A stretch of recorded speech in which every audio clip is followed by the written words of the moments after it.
أن المؤامرة على العراق وعلى الكيان العربي التي استخدم فيها النظام الحاكم في طهران أخطر المؤامرات التي استهدفت الأمة العربية بعد الاحتلال الصهيوني لفلسطين.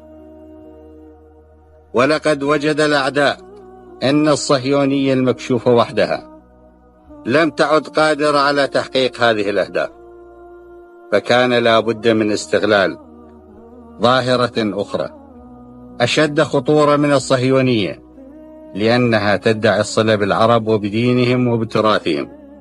فاستغلوا حكام طهران لما يحملونه من أحقاد التاريخ والأطماع العنصرية.